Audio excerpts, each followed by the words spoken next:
English, English, English, testing. Channel 1, English, testing, English. Testing, English.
Mr. Secretary, it is with deep appreciation that I welcome you to our annual meeting here in Davos.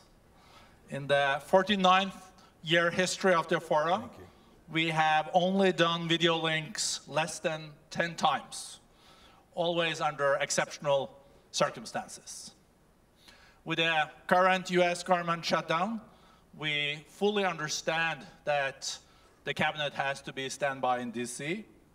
So we are really pleased that you can be with us today to share US perspective on international diplomacy and to also challenge us to think out of the box when it comes to the theme of this annual meeting, Globalization 4.0, shaping a new global architecture in the age of the fourth industrial revolution.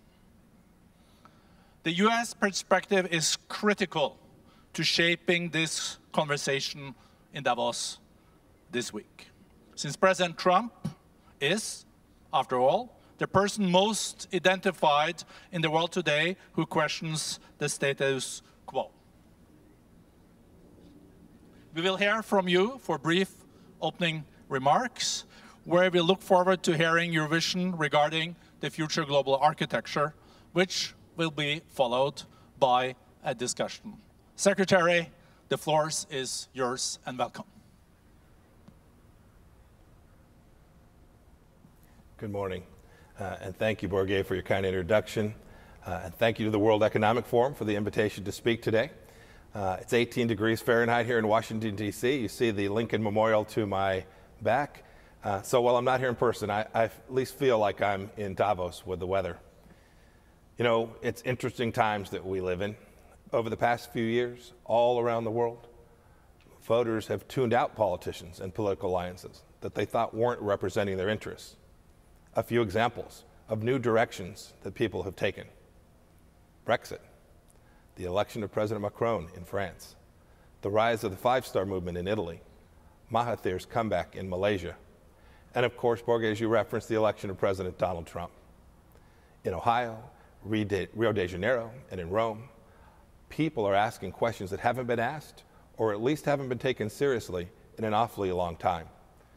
Is economic globalization really good for me? Are political leaders adequately protecting us from threats like terrorism? Are they working to secure our national interests abroad? You all know this. New winds are blowing across the world. The central question is this: do they signal fair weather or foreshadow a storm? Is this pattern of disruption a force for good or not? I'd argue that this disruption is a positive development. We are embracing time-tested truths. Truths like this: nations matter. No international body can stand up for a people as well as their own leaders can. Strong borders are key to strong nations. This is how we keep our people safe and protect our sovereignty. Sturdy alliances built on key principles are key to shared security. We need all nations to contribute to security imperatives. President Trump also knows that economic security is national security. Robust defenses aren't possible without healthy economies to undergird them. I'll talk about this for a minute. It's why pro-growth policies matter so much. I'll spend a little time on this, and I'm confident that Secretary Mnuchin will understand if I step on his turf just a little bit here this morning. President Trump's campaign slogan, "Make America Great Again," was a call to return America to the principles that have made us the most prosperous nation in world history. It was a rejection of trade arrangements that discounted the interests of American workers. It was a rejection of red tape, which constricted entrepreneurs here in America. This is the lifeblood of our economy. It was a rejection of all high taxes that tell American families that government knows how to spend their money better than those families do. And perhaps more than anything, President Trump's election was a rejection of low expectations. I remember the mantra, I'm sure many of you do, the idea that 2% was the new normal for economic growth. Well, so much for that. Today, thanks to President Trump's pro-growth policies, our real GDP growth here in America has exceeded 3% over each of the last 4 quarters. And that's not all. Wage growth is up. This matters to hardworking Americans. Job openings outnumber the number of unemployed for the first time on record. The women's unemployment rate recently reached its lowest rate in 65 years. Manufacturing, that's what I did before I entered politics, added 284,000 jobs in 2018, the most since 1997. It was said this couldn't be done. Small business optimism is at a record high. There's more to that story. But the important point is this. The unleashing of animal spirits has allowed our economy to grow even as the global slowdown looms. This economic blueprint, low taxes, streamlined regulations, and trade reform can work for you and your countries as well. The time is now to adopt these policies. I remember President Reagan's maximum, peace through strength. This wasn't exclusively military strength. It was the strength created by a free and robust economy that not only creates wealth, but also freedom. As you all know, we face many new threats. Some of them not so new. They range from North Korea's nuclear program, to Iran's foreign adventurism, to China's state-centered economic model, its belligerence toward its neighbors, and its embraces of a totalitarian state at home. Radical Islamic terrorism remains a persistent threat that we will continue to fight together. In all of these areas, we're making progress, but none of this progress could have happened without beautiful coalitions in which America has played a central role. Collectively, we've exerted maximum pressure on North Korea, and that pressure has gotten Kim to the negotiating table. The United Nations did amazing work, acting as the center of gravity for sanctions that built out this global coalition. We've also assembled a global coalition of nations to confront Iran and support the aspirations of the Iranian people. And we're rebalancing the relationship with China alongside partner nations in Asia and all around the world. It should not go unnoticed that we've also defeated the ISIS caliphate in Syria and Iraq, alongside more than 6 nations in the global coalition to defeat ISIS. There's a lot more work to do, and with your help, I know we'll achieve it. The United States looks forward to partnering with you to take on the challenges of our time. And Borge, I'm now looking forward to our conversation today. Thank you all very much for the opportunity to make these remarks. Thank you, Secretary. We're very pleased that you have joined us, and it does look brisk there. You also mentioned China in your short intervention, and I know from all participants here in Davos there is huge interest in the Sino-US relationship. We see that growth is slowing in China. We also know that there will be a trade delegation visiting DC later this year. So from your perspective as Secretary of State, how do you see the role of China in the world today as an emerging regional and global power, and also in relationship to the US-Sino relationship?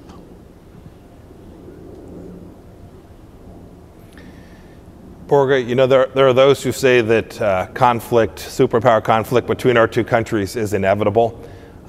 We don't see it that way. We want to find places where we can work together.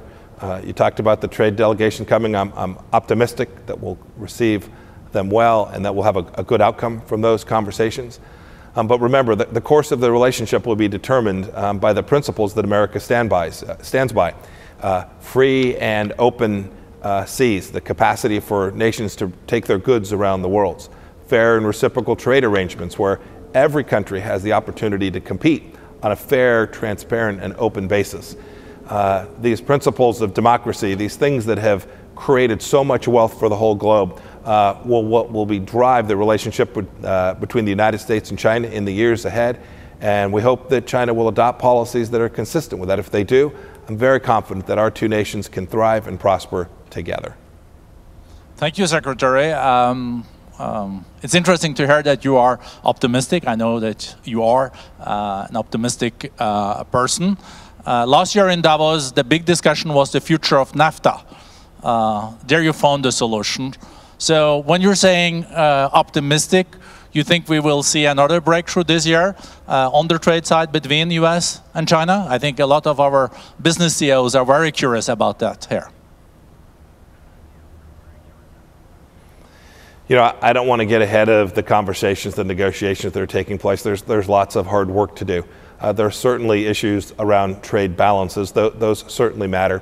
But the central premises of the trade arrangements, the structures at the WTO, the tariff levels that will be set, the capacity for American businesses to operate in China without risk that their trade secrets and their intellectual property will be stolen, the understandings that investments in our two countries will be reciprocal. A Chinese company that wants to invest here in the United States should have every opportunity to do so, so long as they're coming here to compete fairly. In the same sense, American companies should be permitted to do that as well, without having to have a mechanism by which the technology that they're providing will be forced to be transferred. Those aren't fair arrangements. They're not reciprocal agreements. They're not the way free and fair trade ought to be conducted. And so I'm hopeful that each of those issues can be dealt with constructively and that China is prepared to compete on those terms. And if they are, I'm very confident that there'll be a bright future not only for the United States and its people, but for the Chinese people as well. Thank you. You just came back from a very comprehensive visit to the Middle East. I think you visited most of the countries, and you also made a very impactful speech in Cairo. But looking now at all the challenges unfolding in the Middle East, being ISIS, but also being the situation between Israel, Palestine, between the GCC countries. We also have Yemen, and we have the situation with Iran. Where do you see the Middle East moving, and what is really the U.S. policy moving forward? How will the U.S. be a partner securing a more peaceful Middle East moving forward? Yeah, Borge, that's a great question. I just did get back from a trip. What I communicated every place I stopped and with each leader that I met with was that America is committed to helping the Middle East be secure and stable, that in fact we'll be there, and that we are a force for good in the region, and we have been for an awfully long time. You just kind of canvassed the set of threats. In every one of those cases that you mentioned, there are two common themes. One is there are lots of countries that have a stake in those interests or in those challenges.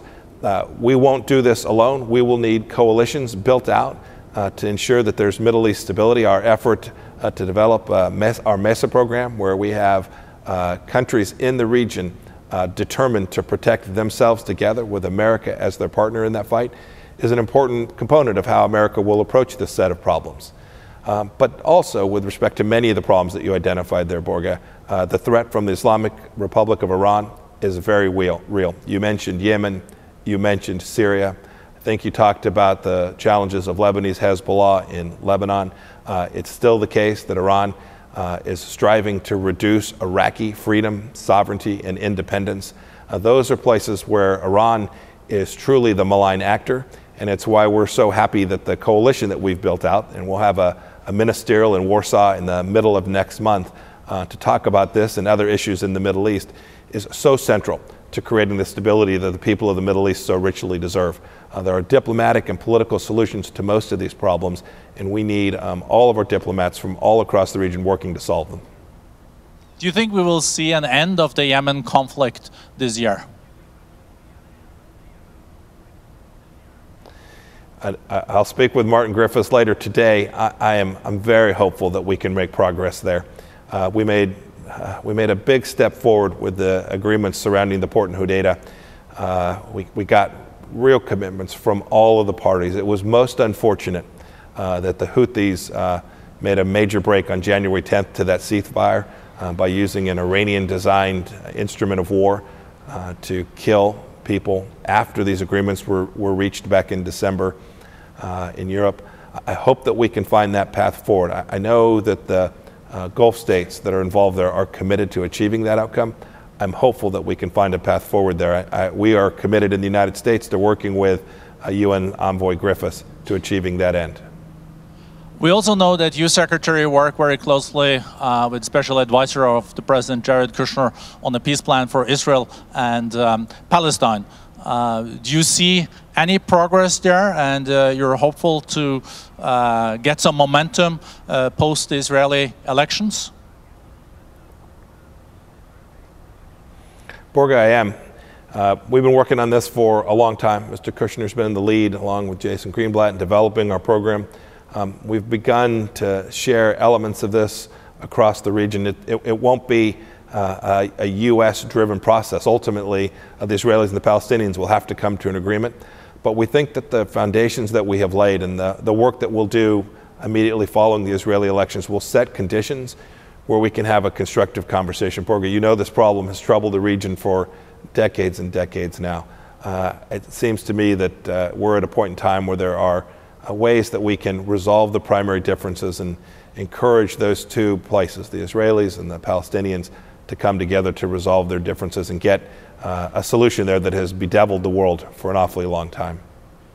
Secretary, know that you personally have shown a lot of leadership when it comes to North Korea and DPRK. History was made last June when President Trump met with Chairman Kim Jong-un, which a lot of hope for improvements of the security situation in the Korean Peninsula was established. Expectations, as I said, were high. We know that the President will meet with Chairman Kim Jong-un late in February. I think there is a lot of curiosity, and maybe you can shed some light on the next steps you envisage when President Trump meets again with the chairman. And maybe you can also let us know where it's going to happen. Borge, I don't have any news to break today on that front, but I can say this. The negotiations have been underway for some time now. There's lots of discussions that have taken place. When Kim Jong-chol visited Washington last week, we made further progress, not only in the discussions that he had with the president, but Special Representative Began had the opportunity to meet with his newly designated counterpart as well, where they were able to discuss some of the complicated issues towards achieving what the two leaders laid out back last June in Singapore. And so we have a handful of weeks before the two leaders will meet together again. A set of discussions that took place in Sweden over the weekend have now wrapped up. Again, a little bit more progress. There remains an awful lot of work to do, but good things have happened already. The North Koreans aren't conducting missile tests. The North Koreans aren't conducting nuclear tests. There are many steps yet along the way towards achieving the denuclearization that was laid out in Singapore and achieving the security and stability and peace on the peninsula that the two leaders agreed to as well. We're determined to work towards achieving that. I believe that the end of February we'll have another good marker along the way. Thank you. When Professor Schwab and I met with you in your office in December, planning for your visit here in Davos, we also touched on the possibility for private sector to contribute if there was a breakthrough. Any further reflections on that? We did have a good conversation about that, Borge. There's not much role for the private sector today, but if we're successful, if we can make a substantial step towards achieving the denuclearization and create the right conditions, it'll be the private sector that sits there looming in the background that I know the North Koreans understand they need, whether that's power for the people of their country, whether it's to install the infrastructure that is so desperately needed in North Korea. Those things will certainly have a government component to them, but there'll be an enormous private sector push that will be required to achieve the economic growth in North Korea that will ultimately lead to the stability that we're all looking for. And so the specter of private sector companies who are prepared to invest in North Korea and to assist North Korea, if we're able to achieve that full denuclearization that I know the entire world wants, the private sector will be an important player in achieving the final elements of the agreement as well. So now I want to turn over to another easy topic, US-Russia relationship. At several junctures in the previous 3 decades, we sensed opportunities for collaboration between Russia and the US. But it seems like that optimism be losing ground to geopolitical realities present at each of those junctures. Do you, Secretary, feel that the US and Russia are doomed to Cold War rivalry?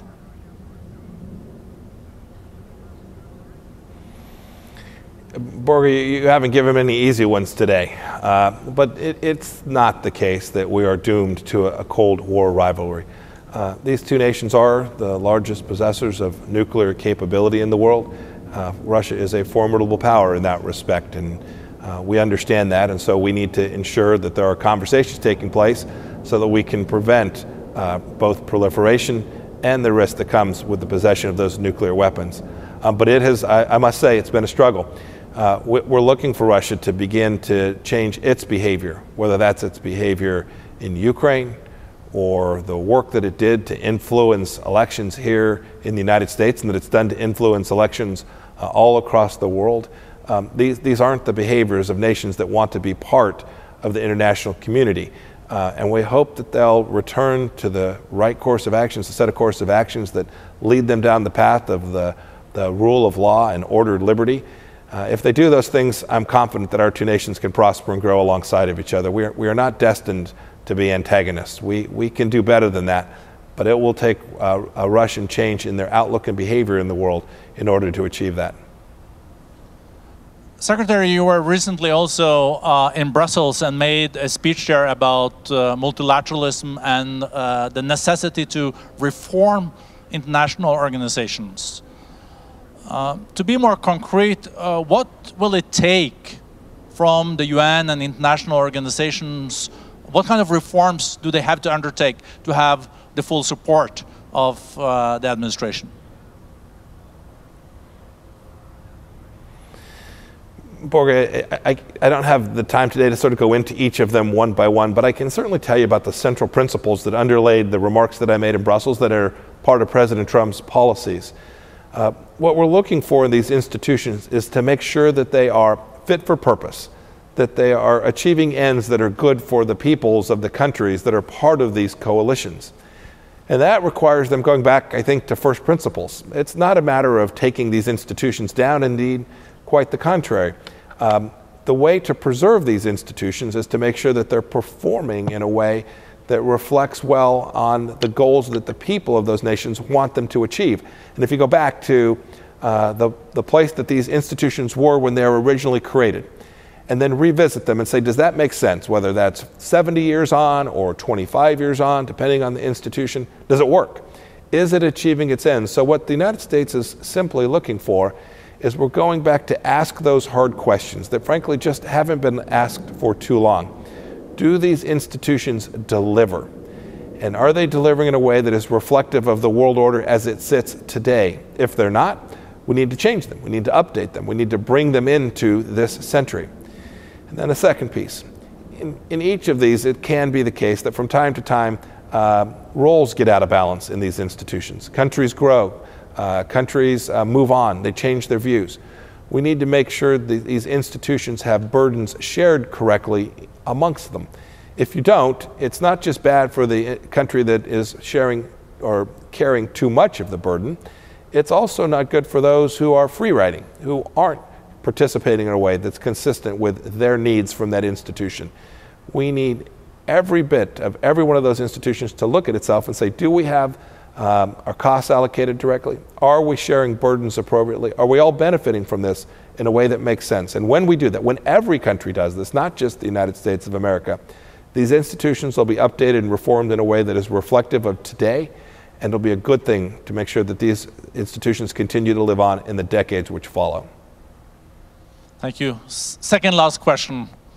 Last year when President Trump was on this stage, I would boil down his message to America first does not mean America alone. Do you feel, Secretary, that your message this year, which encourages such fundamental changes to the international system, is being well received within the concert of nations? Or put differently, is America somewhat isolated on the global stage today? Borge, I don't think we're remotely isolated. I, in my remarks, went through the various coalitions that we've been part of building out. There are lots of folks who continue to see America as the beacon that we hope it is. When you say isolated, I think that has negative connotations. It is the case that sometimes leadership and asking hard questions drives others to to be a little concerned. Perhaps they're not quite ready to stare these problems in the face. But we are. President Trump is. We know that these challenges must be confronted. You can't continue to let these institutions not perform at a level of excellence that the people around the world demand of those institutions. And so every place I've gone, everywhere I've carried this message, the private responses have been to me, we appreciate America taking on these challenges. We're glad that you're confronting these, and we want to be with you in achieving the ends that you're trying to achieve. Thank you. One last easy one. When is the shutdown over? We all hope that it'll end fairly quickly. Political fights in the United States are a time-honored tradition, as those of you who have studied our history know. I hope that we get this one resolved in relatively short order. I'm always optimistic. I'm counting on the fact that we'll get it resolved pretty quickly.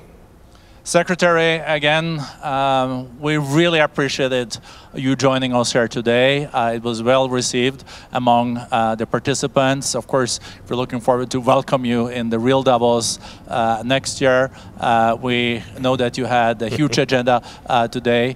Really pleased to also listening to all your candid and insightful answers. So, Mike, thank you for your friendship, and welcome back to Davos next year, Secretary. Thank you all, and thank you, Borge.